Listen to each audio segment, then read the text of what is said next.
Hello, my name is James Moore and I'm here today to talk about iPad lecture capture. If you're wondering who I am from the UK, hence the accent. I now live in Chicago and you have about a 1 in 1,000 chance of seeing my face spitting water from this notable fountain in Millennium Park. I work at DePaul University, so by day I'm the Director of Online Learning. By night, I teach internet and interactive classes here at DePaul. I do this either face-to-face, blended, or fully online.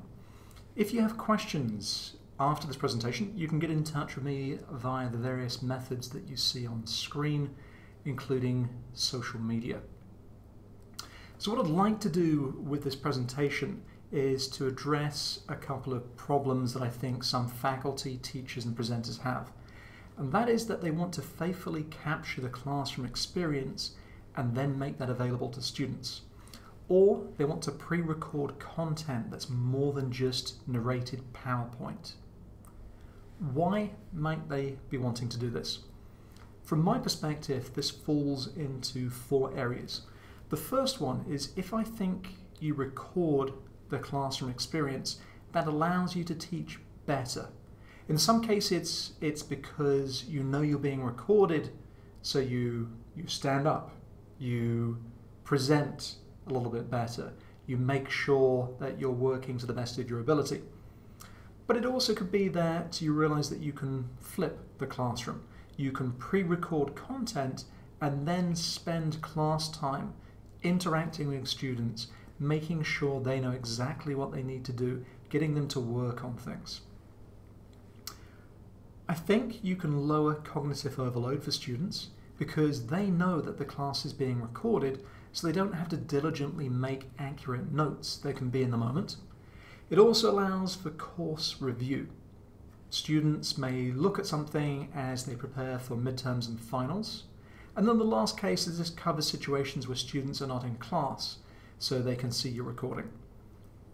Now, there are solutions out there where you can equip a classroom to be a recording environment, but I think the best solution is something that's portable and cheap.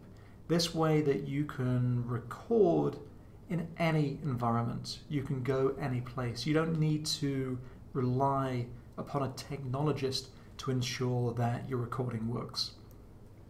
So my method in the past was based around a laptop. I would use a microphone, sometimes external webcams, and then software on my laptop to record something. So there is a Gorilla lecture capture presentation that talks about the concept that worked for me. However, we're seeing a lot of teachers and professors using the iPad now. So there is a need, there's a desire to record content on the iPad.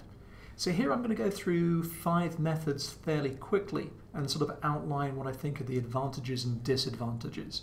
And from that, sort of select a subset that I think are applicable to most.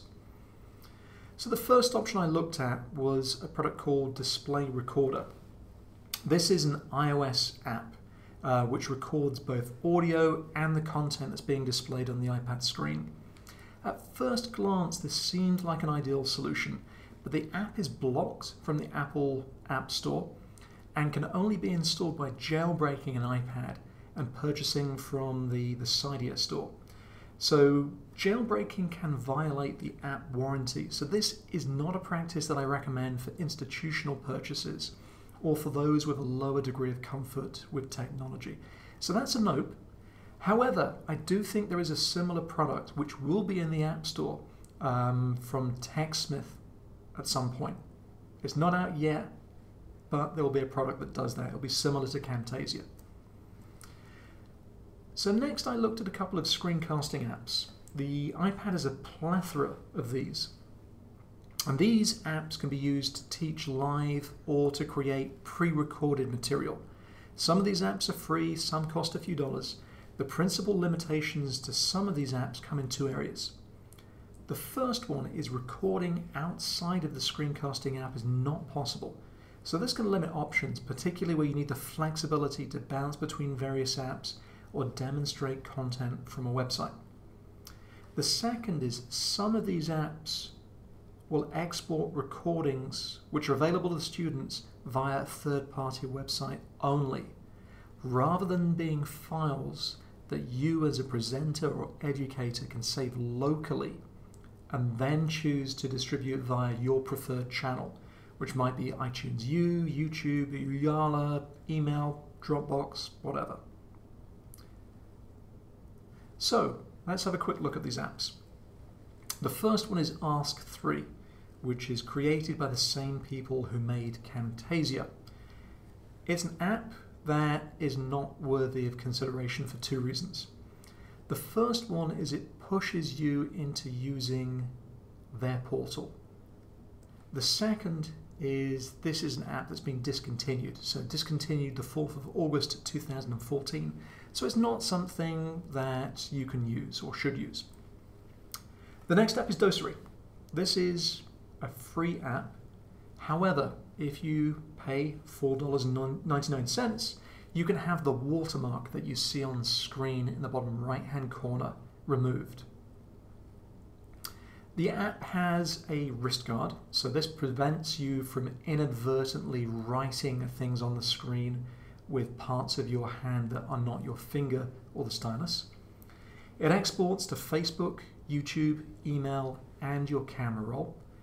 It has a companion desktop application that allows you to remotely control your computer via your iPad. However, this app can be cumbersome to use. If you have presentations with many pages, it can be difficult to move these into the app, so that's a difficulty. The second application is Doodlecast Pro, which I think has a nice, clean interface. I think it's easy to use, and it has an easy way for you to record content. Most importantly, from my perspective, it has an easy way for you to import your Keynote or PowerPoint presentation via PDF into Doodlecast. When you record with this app, it's recording those videos to your camera roll on your iPad. They recommend that you don't spend more than 60 minutes recording. You take breaks between recordings. And one feature of this app that's important to note is that it stops recording your voice as you move from slide to slide. So if you're navigating through a presentation, you want to stop talking as you move from one slide to another. So the next app is EduCreation's interactive whiteboard. Again, nice, simple, easy to use interface, nothing too complicated here. However, there are some limitations. This is an app that pushes you into using their portal when you want to share your recordings. Embedding is allowed, so you can take those recordings and put them somewhere else, perhaps in your learning management system, but it's only for videos that are made public. I found this app to be very cumbersome in terms of importing presentations from Keynote or PDF or PowerPoint. So really, I think it's designed more for short public tutorials. So within the context of today's sort of discussion, I think this is a nope. So next is Explain Everything. This is a slightly more complex environment. There are more things to do that you can see on screen, but I don't think it's too complex. It's not too difficult for people to play around with. It's very good for importing from Keynote or PowerPoint. For example, in the Keynote app on your iPad, you can take your presentation and then open that directly and explain everything. This may take a couple of minutes to do, but it's nice to be able to be in an environment where you can make edits to your presentation and then move it into the environment where you're going to present and record. Again, this is an app that stops recording audio as you navigate from slide to slide.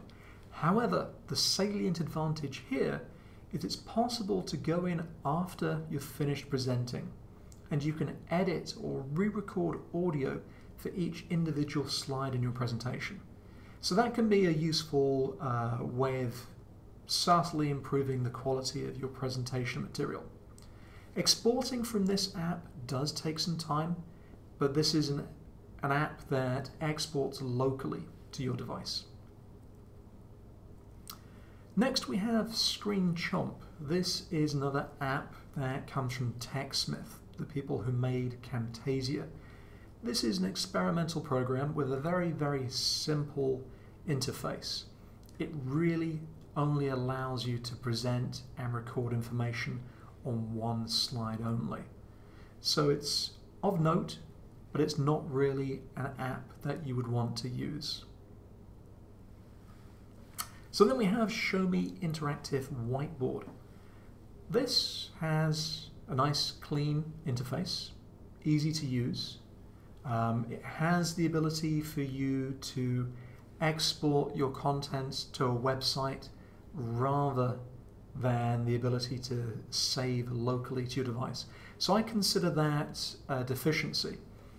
However, those recordings that you move to their portal, to their website, can be downloaded as an MP4 if you need.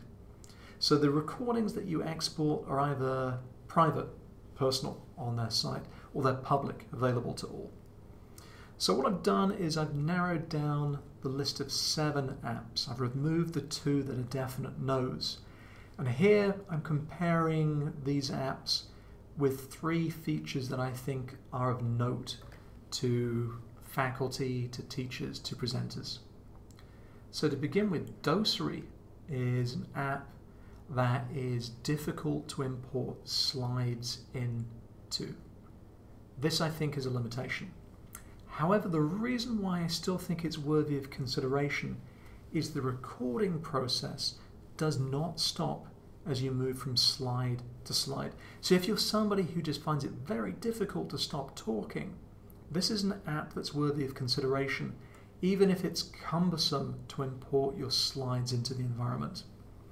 It does have the ability to export locally to the device. This, I think, is a positive. The ability to save your recordings direct to the device gives you the power to choose how you use those recordings. Doodlecast Pro, it's easy to import slide material. You can export locally, so that, I think, is an app that most people should look at. EduCreations, I found it hard to import slides. It doesn't have the ability to export locally, but it does host through a third-party provider. So if you're somebody who doesn't have that institutional support, maybe hosting is important to you. Explain Everything, I found easy to import slide material. I found it easy to export locally and save videos on my camera roll. I think that's worthy of consideration. Shomi, I found it hard to import slides. It doesn't export locally, but it does have that third-party hosting. So this hopefully sort of simplifies things. I'll come back to this concept later in the presentation, but from my perspective, Doodlecast Pro or Explain Everything are the apps that I would recommend. I think Explain Everything probably has the edge for those of you who want the ability to edit after you've recorded. So method number 3 that I looked at was using Camtasia or ScreenFlow to record a presentation. And the way that that presentation was moved from the iPad to a computer to record was a device called an Epithan VGA to USB converter. So devices like this allow the iPad's video outputs to be routed to a computer, which can then be recorded using traditional screencasting programs like Camtasia or ScreenFlow. With this setup, anything that's displayed on the iPad screen can be recorded. And using a setup like this can limit the mobility of the presenter because you can't walk around a classroom with these various wired devices. Additionally, audio recording takes place via the computer, not on the iPad. But there can be significant advantages to this approach over that of using a screencasting app. As I say, all content that's presented on the iPad, websites, videos, etc., can be recorded. But I think this is a nope. The device is expensive. You're paying between $300 and $500 for this. And there are various sort of wired connections. It's not necessarily an easy solution to put together quickly. So I think it's a nope. Next is sort of an approach that's similar to using the Epiphan VGA to USB converter. This uses Apple's AirPlay service to wirelessly mirror content from an iPad to a nearby computer. The advantages here come in cost and mobility. The software that you could use, either AirServer or Reflector, allows a computer to receive and display AirPlay content. It's significantly cheaper than using the Epiphan VGA to USB hardware device, and leveraging AirPlay allows the presenter to move around a room.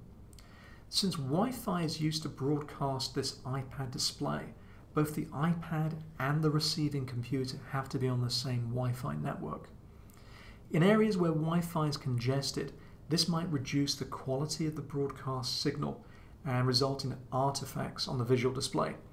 In situations where the presenter is highly mobile, I've found that equipping the presenter with an independent microphone, such as the Sansa Clip, is a good approach, and then importing the audio recording into Camtasia or ScreenFlow afterwards. So here's an example of me using this process. So here I'm walking out around a room, I'm using my iPad, I'm using these various apps, but I'm using Reflector in this case to move content to my computer where I'm either using Camtasia or ScreenFlow to record. So that process I think works fairly well. I think that's worthy of consideration by many. And then the last approach I looked at was using a hardware device. So here we have the AVerMedia C875 LGP. This is a device that gamers traditionally use to record console games. For example, a gamer might record how to complete a game like Call of Duty and share this video via a service like YouTube for other gamers. The device sits between the console, the Xbox or PlayStation, and a television using the HDMI cable. However, getting this to work with the iPad was a little convoluted. Apple employs HDCP, which is a copyright to control, on the HDMI output from iOS devices. So the way that I could get around this and still allow the device to record was using VGA out on the iPad, passing that signal to a VGA to HDMI converter, which then allows the video to go into the AVerMedia device to be recorded. And then additionally, this setup doesn't record audio unless there's a microphone with USB out used. So in tests, I found this option to be less than ideal due to the complexity of the setup. And additionally, this option lacks visual feedback that informs the presenter that recording is taking place.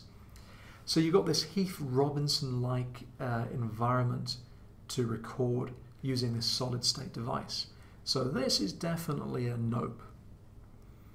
In conclusion, there are 5 sort of solutions or products that I would recommend.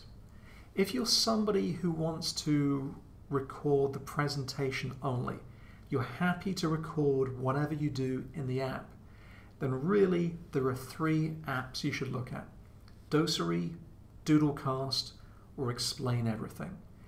Out of the 3, each has its own sort of advantages and disadvantages. As I said earlier, Docery is the app you should look at if you know that you can't stop talking as you move from slide to slide. Doodlecast, I think, is sort of a sweet spot app in the middle, not too complicated to use, works very well.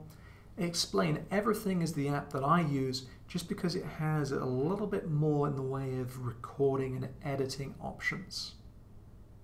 But again, it limits you in that if you're talking as you're navigating from slide to slide, you will have truncated or lost audio.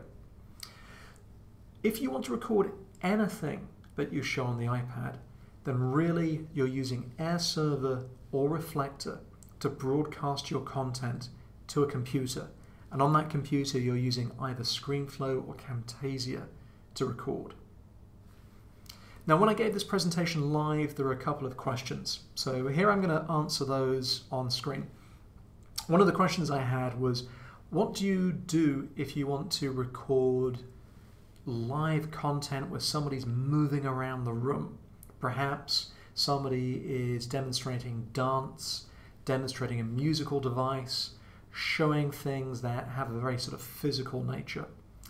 There is a device called the swivel, which is basically a computerized tripod adapter that allows you to get your iPad to record you via the video camera. And as you move around the room, the swivel swivels. It pans around the room. It follows you because there's a device hanging from your neck that is both microphone and tracking device.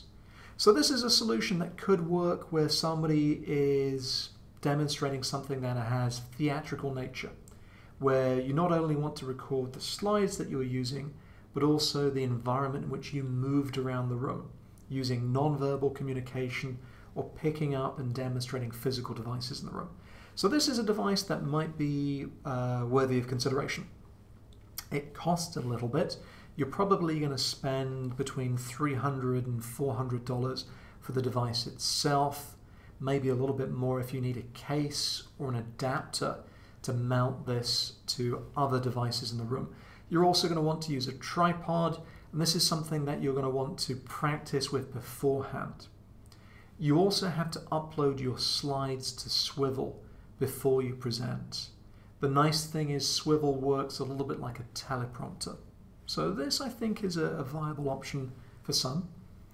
The other question that I had during the presentation that I want to share with you today is, what do you do when you want to transcribe audio? The solution that's worked best for me is to upload my completed video to YouTube. YouTube will automatically start to process the audio in that recording and will create a text file. Typically this text file will be not entirely accurate. You'll have to go in and edit and ensure that the transcription is as accurate as it can be. But that gives you something to work with, and YouTube is providing this service free of charge. So this is something, again, that I think is worthy of consideration. Anyway, that was the content that I wanted to share with you today. This, however, is sort of a rapidly evolving area. So I'm sure that this presentation is out of date by the time that you're looking at it. However, I hope that some of the concepts here are of value to you. If you have questions for me, again, you can get in contact with me via the methods that you see on screen. Thank you.